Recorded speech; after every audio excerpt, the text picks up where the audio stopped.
Hello students. तो आज इस वीडियो में हम बात करने वाले हैं कि किस तरीके से आप नेगेटिव मार्किंग से खुद को बचा सकते हो। तो देखो, नेगेटिव मार्किंग तो है आपके एग्जामिनेशन में, ये आप ट्रुथ एक्सेप्ट कर लो, राइट। बहुत सारे एंट्रेंस एग्जामिनेशन में नेगेटिव नहीं होते हैं, but CUET PG examination irrespective of your subject, जो भी सब्जेक्ट है आपका, नेगेटिव मार्किंग होता है। तो हम किस तरीके से नेगेटिव मार्किंग में बचे, क्योंकि अगर आप 75 क्वेश्चंस बनाते हो और जिसमें आप जो है मान के चलिए 70 क्वेश्चंस अटेम्प्ट कर रहे हो, 65 क्वेश्चंस अटेम्प्ट कर रहे हो, तो चांसेस ये होता है कि 5 से 10 आपका नेगेटिव क्वेश्चंस चले जाते हैं। तो बचना कैसे है, तो आइए एक एक करके हम ना वो चीजें देखते हैं। सबसे पहले क्या है ना बच्चा, पहले तो आप जान लो कि क्या रूल है नेगेटिव मार्किंग का। तो नेगेटिव मार्किंग का CUET PG में रूल ये है कि 90 मिनट्स के यानी 1.5 घंटे के आपके एग्जामिनेशन होंगे, जिसमें आपका 75 क्वेश्चंस होगा।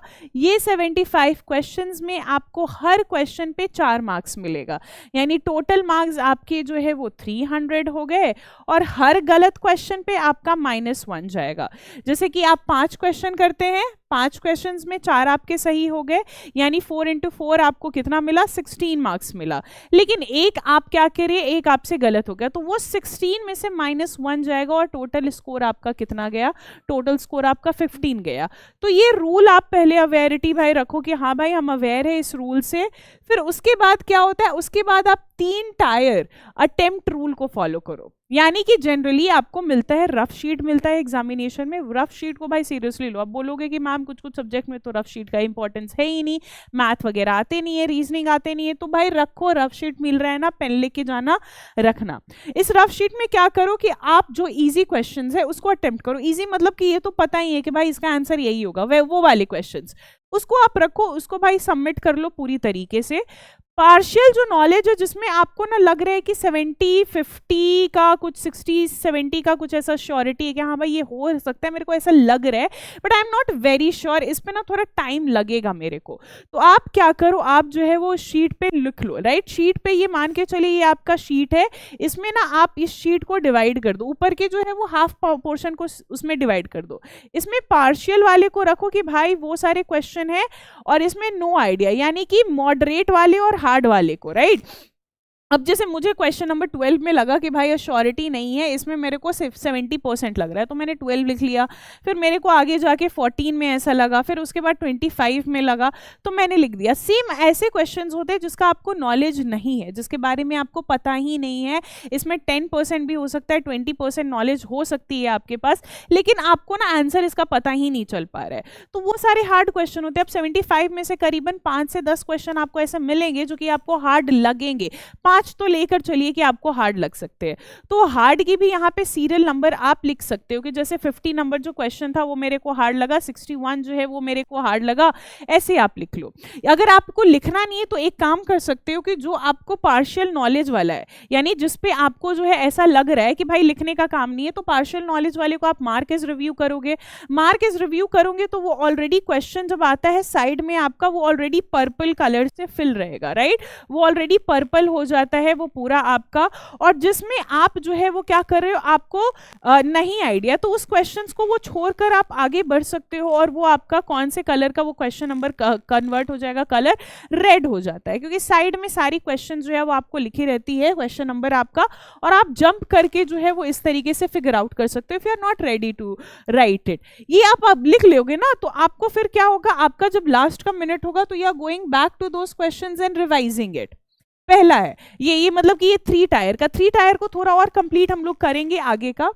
तीसरा मेथड ये है बच्चा एलिमिनेशन मेथड, कि देखिए क्या सही आंसर है वो तो जानना है, लेकिन मान के चलिए हमें सही आंसर नहीं पता है, बट ये तो पता है कि ये गलत है, ये गलत है, ये तो बिल्कुल नहीं होगा।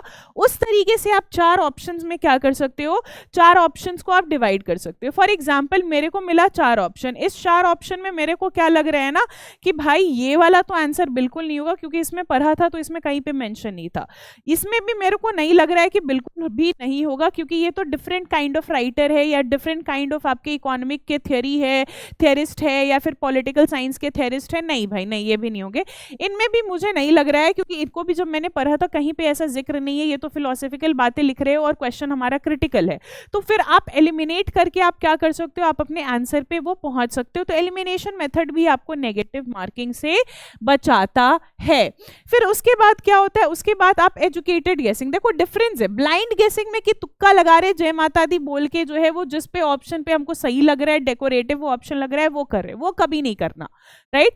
एजुकेटेड गेसिंग ये भाई आप इंफॉर्मेशन इकट्ठा कर रहे हो, इंफॉर्मेशन रिलेटेड आप क्वेश्चन को एनालाइज कर रहे हो और उसी बेसिस पे आप क्या करो, उसी बेसिस पे आप आंसर्स को भी एनालाइज कर रहे हो, ये होता है एजुकेटेड गेसिंग, राइट। कि आप ना एलिमिनेशन से मान के चलिए 2 ऑप्शन आपका हट गया, लेकिन 2 ऑप्शन में आप कंफ्यूज है, तो इसमें आप क्या कर सकते हो, तो इसमें आप क्वेश्चन को अच्छे तरीके से पढ़ो कि अच्छा ये क्वेश्चन जो है वो इस सदी का क्वेश्चन से रिलेटेड है, इस सदी में ये राइटर आपके नहीं थे शायद, राइट। इस तरीके से एजुकेटेड गेसिंग में भी आपका जो है वो मार्क्स बच जाएगा नेगेटिव मार्किंग में। अब आता है सबसे इंपॉर्टेंट, जिसमें आप 3 टायर वाला सबसे इंपॉर्टेंट है, वो क्या है, टाइम मैनेजमेंट। बच्चे टाइम मैनेजमेंट में क्या करना है, आपका 90 मिनट का एग्जाम है यानी 1.5 घंटे का है, इसमें आपने ना 15 मिनट लास्ट में सेव करना है, 10 से 15 मिनट, ठीक है, 10 से 15 मिनट आपने सेव करना है, यानी आपको टारगेट लेकर चलना है कि भाई मेरा 75 क्वेश्चन है, 75 क्वेश्चन को मैं 75 मिनट में यानी 75 मिनट्स में मैं क्वेश्चन को मैं कवर करूं, राइट। ये 75 क्वेश्चंस को आप 75 मिनट्स में आप कवर करोगे, ये एम आप लेकर चल रहे हो,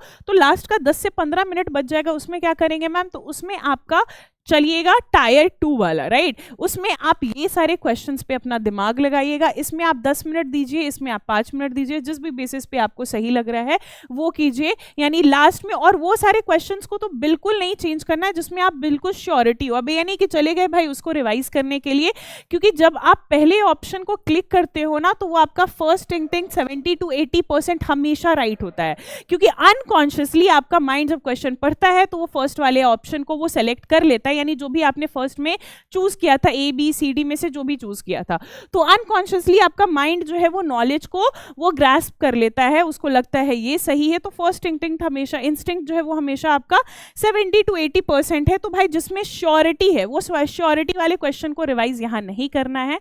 एंड लास्ट ये है कि मॉक देना शुरू करो। अभी भी मॉक नहीं दोगे तो कब दोगे भैया तुम लोग मॉक, राइट। जितना मॉक दोगे, जितनी प्रैक्टिस होगी, उतना आपके लिए सबसे ज्यादा अच्छा होगा। और मेक श्योर कि मॉक आप नेगेटिव के बेसिस पे, यानी वो मॉक को कर रहे हो जिस मॉक में आपका नेगेटिव बैठ रहा है। अब ऐसा नहीं कि भाई सारे पॉजिटिव वाले मॉक को कर रहे हैं, राइट, उसमें नेगेटिव मार्किंग नहीं मिल रहा है अगर मैं गलत कर रहा हूं। तो मॉक जितना आप दीजिएगा उतना ही आपके लिए फ्रूटफुल होगा। तो मेक श्योर कि आप ये सारी चीजों को फॉलो कर रहे हो ताकि आप नेगेटिव मार्किंग से बच सके।